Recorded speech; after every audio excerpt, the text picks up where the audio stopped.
Hello, Miami. So I'm going to talk today about some of the dreams and ideas that I believe influenced Bitcoin and show you the faces of people who came up with those dreams and ideas. And it ranged from high-tech libertarian daydreaming to applying the latest in computer science to bring to life, to reify libertarian dreams such as depoliticizing money, non-violently enforcing contracts, and so on. And so a couple of the core ideas that I believe are involved was the idea of core dreams, was the dream of Galt's Gulch in cyberspace from Ayn Rand and Tim May, and the ideas that had been brewing in Austrian economics for about a century about depoliticizing money. And some of the technologies that led to Bitcoin included public key cryptography, Merkle trees, which led to secure timestamping by Haber and Stornetta, Byzantine consensus, and proof of work. Now, Byzantine consensus, or distributed consensus among potentially mutual attackers on the internet. The internet war of all against all, or at least a fraction against the other, and modeling that and designing protocols to be resilient against that, to be secure against that. So Robert Sostak on the left there, top left, and Leslie Lampour on the top right pioneered this area. In my design of BitGold, I used the Michael Reiter and Deliamaki particular implementation called Byzantine quorum systems. But that line of research originated from CPUs wired in place, and it made the bad assumption that you could securely identify and count the nodes. This is called the Sybil or sock puppet attack problem in the literature. So Satoshi with Bitcoin came up with a much better approach to this problem that removes this assumption, removes this weakness. But this remains a very good formalism for analyzing such protocols. And one of the independent inventors of public key cryptography, along with Whitfield Diffie, Martin Hellman, and others, and the inventor of Merkle trees, here is Ralph Merkle. Now, a bunch of people that I knew in this space, including Ralph, were also into ideas in the broad space you could call extropian or libertarian futurist. So, for example, most of the conversations I had with him involved things like cryonics and nanotechnology and so forth. So it's actually a broad spectrum of ideas that people like Ralph were exploring.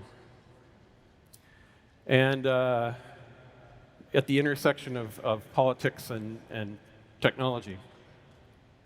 Now, this is Cynthia Dwork and Mani Noir of Israel, who invented proof of work. Adam Invak invented, who most of you know, I think, invented the Hashcash proof of work that I used in my BitGold design, and Satoshi used in Bitcoin. And among the dreams that I believe inspired this space was Ayn Rand's idea of Galt Gulch, a community of free markets, a kind of libertarian playground free of outside interference.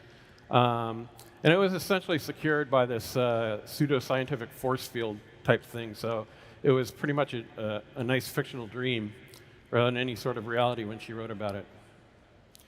And another big influence on this space, Austrian economics. Friedrich Hayek here on the top right won a Nobel Prize in economics for explaining business cycles and inflation. He'd probably have some interesting things to say about the inflation we're having today. On the bottom here, Lawrence White on the left and George Sullivan on the right were on the LibTech list I will talk about, where we discuss many of these ideas. And Murray Rothbard there in the center was a big influence as well. And Hayek, most of these people are advocates of private, non-governmental, depoliticized money. Hayek hoped for a roundabout way to do it. But unfortunately, in his time, that way did not exist. And these ideas coalesced in two groups, the extropians and the cypherpunks. Extropians were libertarian futurists, very interested in the intersection of Rand, Rothbard, Hayek, and high technology.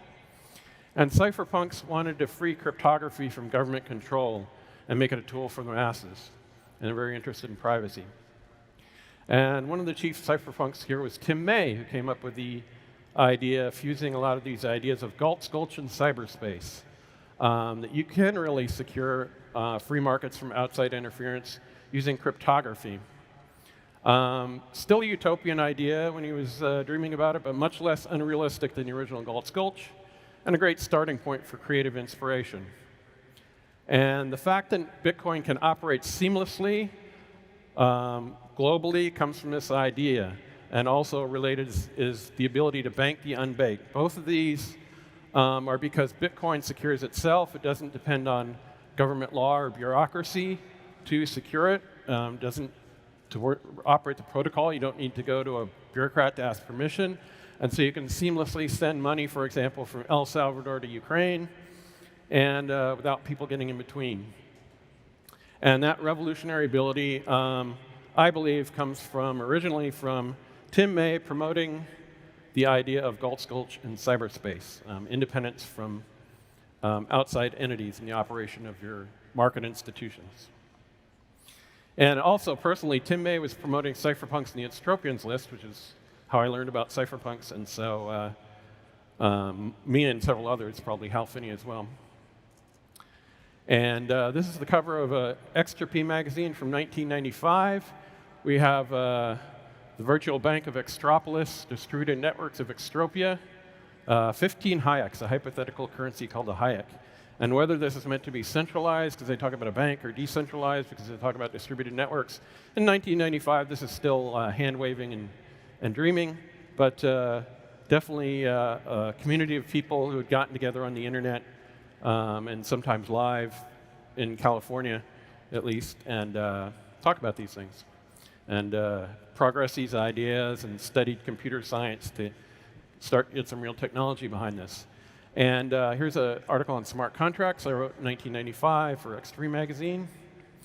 This is this is a very different technology than Bitcoin or BitGold. This is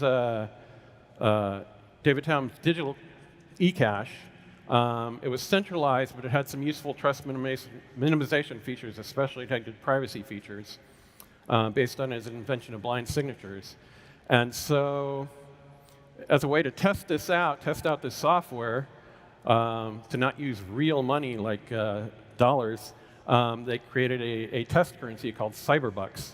And Cyberbucks, people set up shops, they set up a gambling app which actually paid out more than people gambled as a way to distribute the currency. And it actually took on a life of its own for several months, and really I think can count as the first digital private currency. And in the mid to late 1990s, inspired by those things that had come before, I ran a mailing list called LibTech. And so Tim May and Wei Dai, pictured here, and Hal Finney, pictured here, and several others, started talking about this intersection of computer science and libertarian ideas.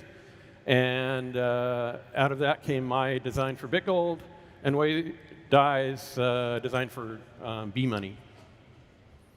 And I'm not tooting my own horn or anything, but if you want to look at some things I came up with, you can Google these phrases: smart contracts, secure property titles, and BitGold.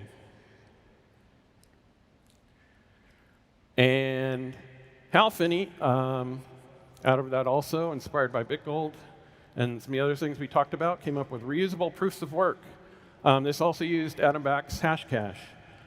It was based on a specialized hardware, so it could make an efficient centralized solution without completely sacrificing trust minimization. So it was really better than it sounds when you hear the word centralization. But it never really took off, unfortunately. So that completes our little trip down memory lane. Please keep dreaming. Thank you.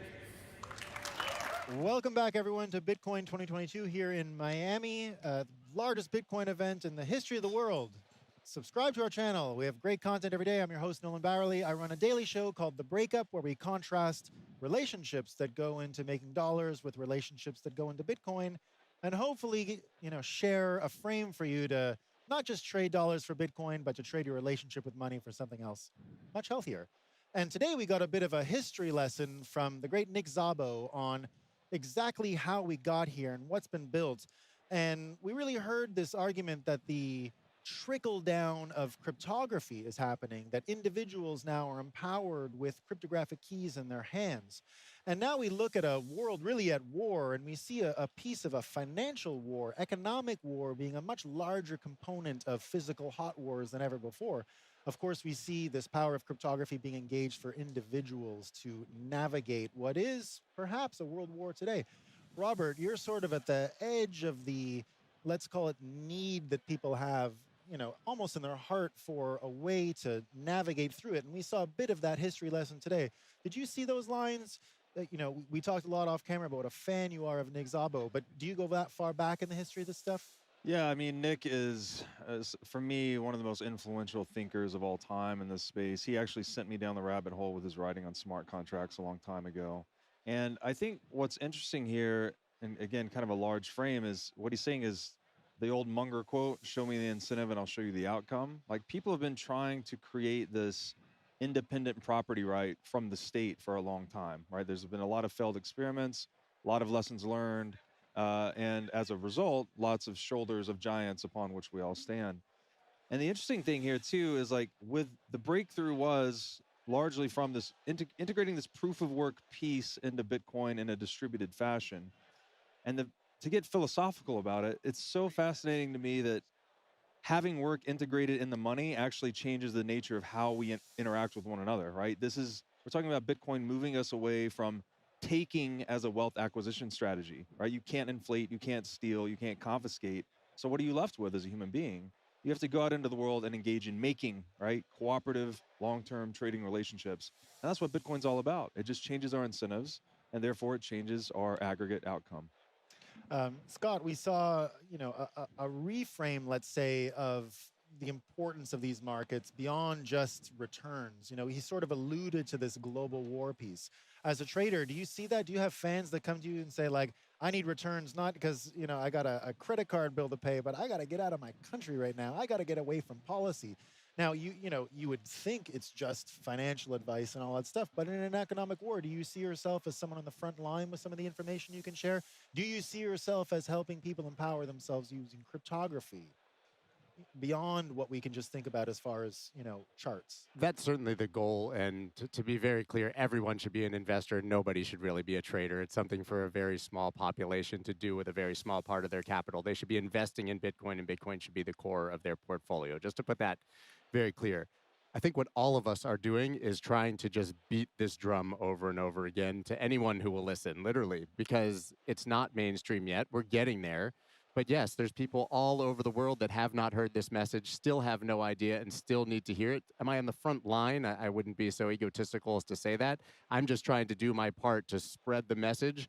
And when you listen to a speech like that and see just truly how impactful, earth-shattering technology this is, it's hard not to get excited and to just talk about it all the time. We were talking about this before. It's just what we do for a living. We just literally talk, write, or look at Bitcoin full-time as a job. It's a great lifestyle. And in your case, I'm sure you'll see these front lines. The economic piece of the war has been going on for a while. We might see some of the hot war right now in Ukraine and Russia, but the economic piece of this global war has been in place for a while. Is that a perspective that you try to offer, that cryptography, perhaps, not just Bitcoin, cryptography, for those who are interested in going a little deeper, that it's actually a tool traditionally used in warfare, now packaged and given to the individual to fight back? Yeah, it's certainly like an option that never existed before. People can finally opt out. And I'm really appreciative also of Nick Szabo giving homage of like the early Austrians, because even if you understand Bitcoin from a technical point of view, if you don't understand the history of money and what it is, something doesn't click for you. And so that's the reason why he's talking about like money is an emergent good. And money did not come about by human action. It came about by human action, but not by human design.